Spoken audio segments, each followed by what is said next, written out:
सो good evening everyone. So इस video में हम लोग देखेंगे कैसे हम लोग एक वेरिएबल क्रिएट करते हैं PL/SQL के अंदर और कैसे उसको यूज़ करते हैं। और आगे जाके हम लोग इस वीडियो में ये भी देखेंगे कि किस तरीके से हम लोग एक छोटा सा प्रोग्राम बनाएंगे जिसके अंदर हम लोग 2 डिजिट्स को ऐड करेंगे। तो सबसे पहले मैं अपना डेटाबेस कनेक्ट कर लेता हूँ। डेमो डेटाबेस पे जाता हूँ, इसके ऊपर डबल क्लिक करता हूँ। ये पासवर्ड की रिक्वायरमेंट है, मैं पासवर्ड डाल देता हूँ। ये मैंने पासवर्ड डाल दिया है, मेरा डेटाबेस अब कनेक्ट हो जाएगा। ये देखिए मेरा डेटाबेस कनेक्ट हो गया है और यहाँ पे मैं अपना जो भी अपनी क्वेरी लिखनी है वो लिख सकता हूँ। अगर मैं टूल की इंट्रोडक्शन की बात करूँ तो ये हमारे पास क्वेरी पेन है जहाँ पे हम अपनी सारी क्वेरी लिखते हैं। यहाँ पे हमें आउटपुट मिलेगा। अब ये DBMS आउटपुट आप लोगों के पास नहीं आ रहा होगा, कुछ ऐसा सा आ रहा होगा। तो DBMS आउटपुट को लाने के लिए मैं बता देता हूँ। व्यू पे जाएंगे हम लोग, व्यू के बाद ये DBMS आउटपुट पे क्लिक करेंगे तो ये DBMS आउटपुट का डायलॉग बॉक्स आ जाएगा। ये आउटपुट का डायलॉग बॉक्स जब भी हमें कुछ भी चीज़ आउटपुट करानी होती है, कोई चीज़ प्रिंट करानी होती है, तो उस समय हमें इसकी ज़रूरत पड़ती है। तो चलिए हम वेरिएबल क्रिएशन के बारे में देखते हैं। तो कुछ रूल्स हैं और कुछ वे है कैसे हम लोग उसको कर सकते हैं, तो वहाँ पे हम लोग शुरू करते हैं। तो ये हमारे पास वेरिएबल क्रिएशन का है। ये तरीका है हमें एक वेरिएबल को डिफाइन करने का। हम वेरिएबल का नेम लिखते हैं सबसे पहले और डेटा टाइप लिख के फिर ये कॉलन और इक्वल टू का साइन लगा के हम लोग वैल्यू को लिख देते हैं। तो इस तरीके से हम लोग वेरिएबल क्रिएट कर सकते हैं किसी भी ज़रूरत के लिए। सेकेंड वेरिएबल क्रिएशन का टाइम है हमारे पास, टाइप है हमारे पास वेरिएबल 2। हमने ये क्रिएट किया, डेटा टाइप लिखा और हमने एक डिफ़ॉल्ट वैल्यू दे दी। न्यूमेरिक वैल्यू देनी है तो डायरेक्ट दे देंगे और अगर कैरेक्टर वैल्यू देनी है तो हम ऐसे डबल कोट्स के अंदर देंगे। एक और वेरिएबल क्रिएशन का टाइम है, टाइप है जैसे कि मैं लिखता हूँ वेरिएबल 3 और यहाँ पे मैं डेटा टाइप दे देता हूँ और सेमीकोलन डाल देता हूँ। यहाँ पे मैंने कोई भी वैल्यू इसको असाइन नहीं करी है, तो इस तरीके से भी हम लोग वेरिएबल क्रिएट कर सकते हैं। अगर मैं रूल्स की बात करूँ तो रूल्स में देखिए हमारे पास सबसे पहला रूल है वेरिएबल का name should not exceed 30 characters. मतलब जो भी हम नेम लिख रहे हैं वो 30 कैरेक्टर से ज़्यादा नहीं होना चाहिए। दूसरा रूल है variable name should not be same as the table name column name of the block. जो भी हमने टेबल में का नाम ले रखा है, जो भी कॉलम का नाम ले रखा है, वो नाम हमारा वेरिएबल का नाम में नहीं होना चाहिए। कोई भी वेरिएबल का नेम होगा वो एक स्काई लेटर से स्टार्ट होगा, मतलब कैपिटल A स्मॉल और स्मॉल अल्फ़ाबेट्स और कैपिटल अल्फ़ाबेट से स्टार्ट होगा। फर्स्ट कैरेक्टर के बाद हम लोग कोई भी नंबर यूज़ कर सकते हैं, अंडरस्कोर यूज़ कर सकते हैं या फिर डॉलर का साइन यूज़ कर सकते हैं। जो PL/SQL है इसके अंदर जो केस सेंसिटिविटी होती है वो नहीं होता है। तो लोअर केस हो अपर केस हो दोनों सेम होगा। Forward references are not allowed. Forward references are not allowed मतलब वेरिएबल क्रिएशन के टाइम पे यहीं पे जैसे कि वेरिएबल 1 है या वेरिएबल 2 है इज इक्वल टू मैंने यहीं पे वेरिएबल 2 कर दिया, तो वो चीज़ पॉसिबल नहीं है। फॉर एग्जांपल देखिए जैसे कि वेरिएबल 1 है और यहाँ पे मैं इसके इक्वल टू वेरिएबल 2 कर देता हूँ। ठीक है, वेरिएबल 2 कर दिया और इसके अंदर मैंने कुछ प्लस करके 20 कर दिया। तो ये इस तरीके का हम लोग जॉब इसके अंदर नहीं कर सकते हैं, ये चीज़ एक इलीगल कहलाएगा। ठीक है, उसके बाद बात करते हैं variable belonging to same data type can not be declare in the same statement. एक ही स्टेटमेंट में सेम डेटा टाइप का वेरिएबल नहीं बन सकता।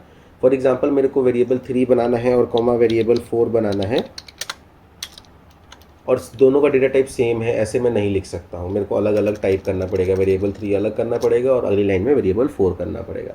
तो ये हमारे पास कुछ डेटा टाइप क्रिएट करने के कुछ तरीके होते हैं, कुछ रूल्स होते हैं। अब आ जाते हैं वापस से हमारे SQL डेवलपर टूल में। यहाँ पे हम लोग एक वेरिएबल क्रिएट करते हैं। तो वेरिएबल क्रिएट करने के लिए सबसे पहले लिखते हैं डिक्लेयर। ये फॉन्ट साइज़ थोड़ा छोटा है, चलिए थोड़ा सा फॉन्ट साइज़ को बड़ा कर लेते हैं। फॉन्ट साइज़ को बड़ा करने के लिए हम लोग जाएंगे टूल्स में। टूल्स में जाने के बाद हम लोग जाएंगे प्रेफरेंसेज में। प्रेफरेंसेज में देखिए ये कोड एडिटर है, कोड एडिटर को आप एक्सपेंड करोगे, एक्सपेंड करके आप फॉन्ट्स में जाओगे। फॉन्ट्स के अंदर जाके आपको फॉन्ट साइज़ का ऑप्शन मिल जाएगा। मैं इसको कर देता हूँ 20 ताकि आप लोगों को क्लियरली विजिबल हो। हाँ जी, ये अब देखिए डिक्लेयर मैंने लिखा। मैं न्यू लाइन में आऊँगा और लिखूँगा A। मैं यहाँ पे एक साथ के साथ डिक्लेरेशन के साथ एक प्रोग्राम भी बना देता हूँ जिसमें हम 2 नंबर को ऐड करेंगे। तो मैंने सबसे पहले इंटीजर ले लिया और इसको एक वैल्यू दे दी मैंने 10 की। ठीक है, मैंने B लेके दूसरा इंटीजर ले लिया और इसको मैंने वैल्यू दे दी 20 की।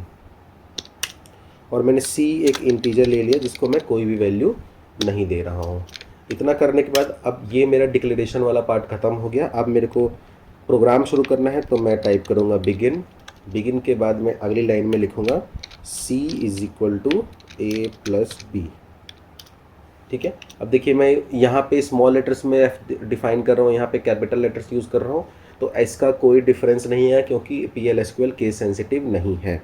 अब आउटपुट के लिए मैं टाइप करूँगा DBMS underscore output dot put underscore line underscore line, और यहाँ पे मैं डायरेक्ट ऐसे सी प्रिंट करके यहाँ पे सेमीकोलन डाल दूंगा और ये मेरा प्रोग्राम कंप्लीट हो गया। अब मैं एंड लिख के सेमीकोलन डाल के मैं अपना पूरा प्रोग्राम कंप्लीट कर लेता हूँ।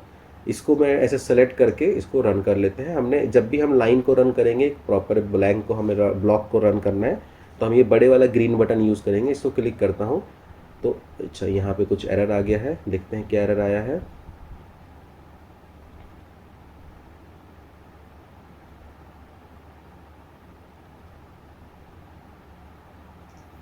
ओके, यहाँ पे मेरी स्पेलिंग मिस्टेक हुई है, इसको मैं ठीक कर लेता हूँ। ये मेरी स्पेलिंग्स ठीक हो गई, सॉरी स्पेलिंग मिस्टेक के लिए।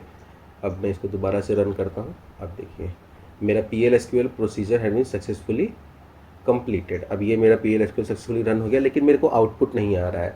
अब ऐसे केस में हम लोग क्या करेंगे, इस प्लस आइकन पे क्लिक करेंगे और अपना जो आउटपुट स्क्रीन है उसको अपने डेटाबेस से कनेक्ट कर लेंगे। तो देखिए कनेक्शन यहाँ पे क्रिएट हो रहा है। अगर नहीं होता तो आप डेटाबेस, अगर मल्टीपल डेटाबेस है तो आप ड्रॉप डाउन से सेलेक्ट भी कर सकते हैं। क्योंकि मेरे पास एक ही है तो एक ही होगा। मैं ओके कर देता हूँ और दोबारा से इसको रन करता हूँ।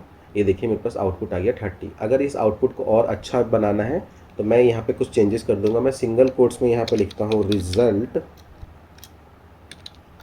कॉलन दे के ऐसे इक्वल टू में फिर सिंगल कोट बंद कर देता हूँ। अब वेरिएबल को मेरे को स्टोर डिस्प्ले कराना है तो मैं यहाँ पे ये और का सिंबल दे दूंगा, जैसे कि हम लोग दूसरे लैंग्वेजेस में करते हैं। ये एक्चुअली में और नहीं है, हम 2 लाइन्स यहाँ पे ऐसे दे देते हैं और अब इसको रन करते हैं। इसको मैंने सेलेक्ट कर लिया फिर से और रन करते हैं।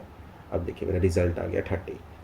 तो इस तरीके से हम लोग एक वेरिएबल क्रिएट कर सकते हैं। वेरिएबल क्रिएट करने के बाद उसको हम लोग बेसिक कैलकुलेशंस के लिए यूज़ कर सकते हैं और हम लोग DBMS का अपना आउटपुट के लिए DBMS output dot put line की स्टेटमेंट हम लोग यूज़ कर सकते हैं।